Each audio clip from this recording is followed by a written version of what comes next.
Today on DC News Now, mild weather day with the chance of spotty storms ahead. We're tracking the latest from our skies. A new bag policy hitting Giant grocery customers. We break down what it means moving forward. Also, embattled former Principal Joe Beidelman is back in the headlines after a settlement from Montgomery County Public Schools. Also, the hush money trial of former President Donald Trump will soon be over, but the legal concerns continue. And the investigation continues after a body was recovered from the Potomac River. Is it a missing swimmer from Friday? What officials are saying this afternoon. You're watching the station covering all of the DMV. This is DC News Now. Good afternoon, and thank you for joining us for the news at noon. I'm Mark Hall. Power in a Potomac, Maryland neighborhood has been restored after last night's storm knocked down trees and wires. Power company Pepco reported around 40 customers were without power overnight. Montgomery County officials say that a transformer blew on Lloyd Road between Glen Mill and Bedecker Lane. All right, meteorologist Damon Matson joined us with the latest check on the forecast. Damon, that system certainly has come and gone.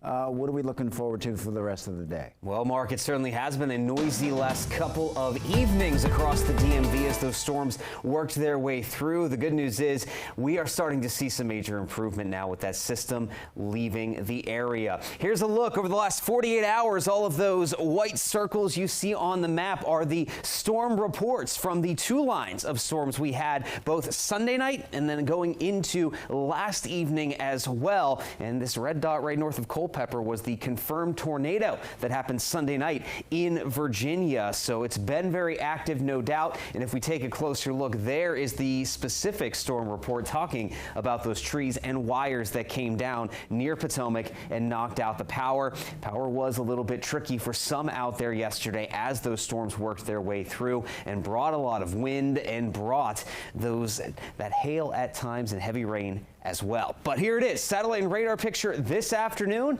clear and quiet as ever. We're seeing a few more clouds developing in the sky as we go late into the afternoon and evening. Some of our western counties could encounter a few spotty showers before the day is out, but the large majority of us will see quiet conditions and, thankfully enough, no storms developing out there today. This is the first time in a while we can say that. Now, can we keep this trend of quieter weather going as we head through the rest of the week? We'll have a full look at your forecast here in just a bit. All right, Damon, thank you. Happening now, DMV airports preparing for the post-holiday travel rush after the Memorial Day weekend. Today expected to be another busy travel day. On Friday, TSA says it screened the most passengers in its 22-year history. Nearly 3 million people passed through security checkpoints nationwide. And if you or a loved one plans on flying today, AAA has some advice to help you get through airport security. Read the signs and pick the right line, and make sure that you don't waste time being turned away from a line that you should not be in. Also, show up early and at least 2 hours before a domestic flight, 3 hours before an international flight. And know the rules for what you can pack. Visit the TSA site to get a better idea of what's allowed in your carry-on. And we're seeing some flight delays and cancellations. According to FlightAware, 4 flights at Reagan have been canceled. Another 74 flights have been delayed. At Dulles, 3 flights have been canceled, 32 delays. And over at BWI, 63 flights are currently delayed and 5 flights have been canceled. And taking a look live on the Bay Bridge in Annapolis, according to MDOT, drivers would need to either get an early start, but if you haven't left yet, it's best to maybe wait to hit the roads. Best times to cross the Bay Bridge eastbound towards Ocean City is after 7 p.m. Best times to cross westbound is after 6 p.m. Well, grocery store chain in D.C. making some big changes to one of its policies. Giant says that select D.C. stores are no longer allowing shoppers to bring bags inside. DC News Now's Mario Carbone has more on why the change is being made. For some shoppers at Giant, a new policy implemented in the grocery store had them doing a double take. He said, excuse me, sir, you're not allowed to come in here with your book bag. And I kind of just saw it. And Maxwell Foote is talking about this sign, which reads, "Attention, bags larger than 14 by 14 by 6 are prohibited." And that includes suitcases, duffel bags, and backpacks. I just wanted to go grab some orange juice, and I can't grab orange juice. I'd never seen the sign before. For shopper Gabby Anglin, who visits the store once a week, the new rule is concerning. The backpack is what really concerns me, especially since I walk here to the store, and sometimes carrying a whole gallon of milk home or a whole gallon of laundry detergent really hurts your shoulders. According to the retailer, theft is forcing the new policy, which launched at select stores last week. In a statement, Giant Food says the retail theft we are experiencing across our market area is a problem that affects everyone. We need to be able to run our store safely and profitably. Cracking down on maybe how self-checkout is handled would be the more appropriate way, not to kind of affect people who don't have cars. It makes sense to me because I think you could probably hide things in larger bags. For shopper Kippy Crouch, theft is a complex issue that doesn't have a simple fix. Still, I think it may harm the regular consumer more than it harms the thieves.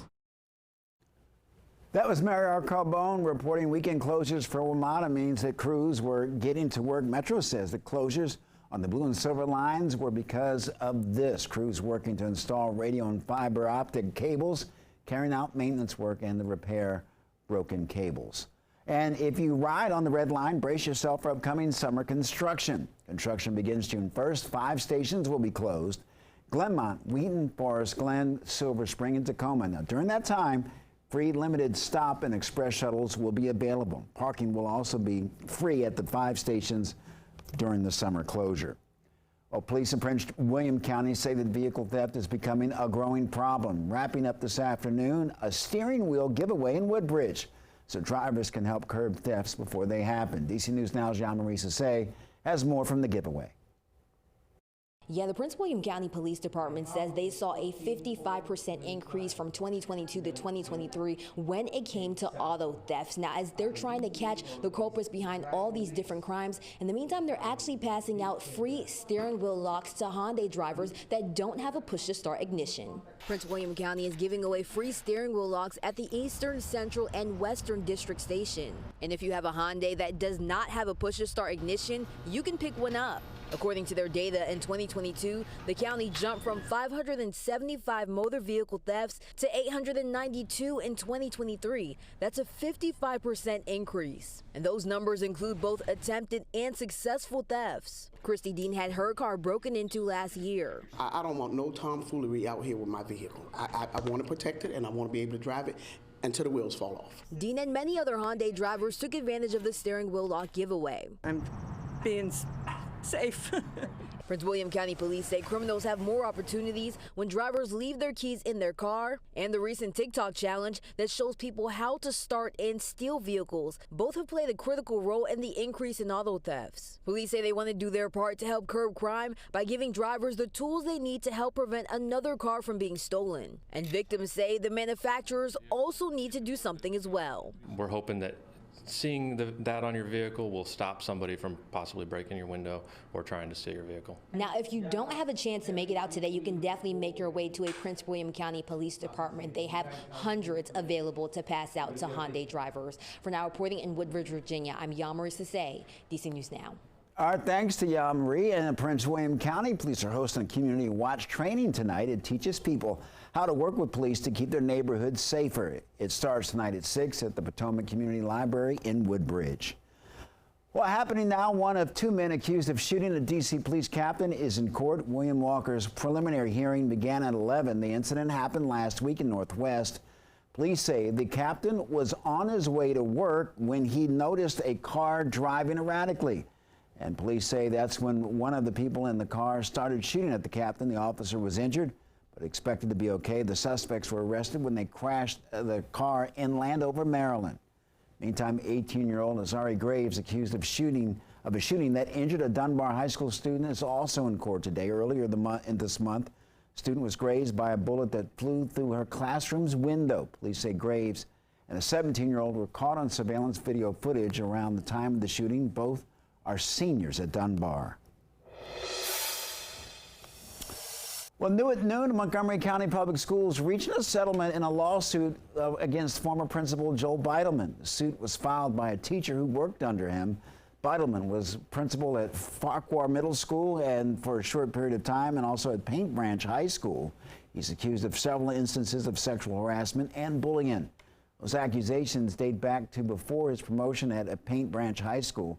A report from Montgomery County's Office of the Inspector General found that the school system has not done enough to thoroughly investigate employee misconduct. In a statement at DC News Now, the plaintiff's attorney, Jerry Hyatt, says that his client, quote, hopes that the new changes in policy will prevent future teachers and staff from having to suffer what she went through. And developing now, the Washington Commanders recently signed kicker Brandon McManus. He's accused of sexual assault by two women. According to ESPN, the two are suing him and the Jacksonville Jaguars. They say McManus sexually assaulted them during the team's overseas flight to London last year when two women filed a lawsuit Friday in Florida court. In a statement at DC News Now, the Commanders say in part that we take the allegations of this nature very seriously and are looking into the matter. We have been in communication with the league office and Brandon's representation and will reserve further comment at this time. In Virginia today is the deadline to register to vote ahead of the state's June primary, and there are other options for those who missed that deadline. Virginia has same-day registration.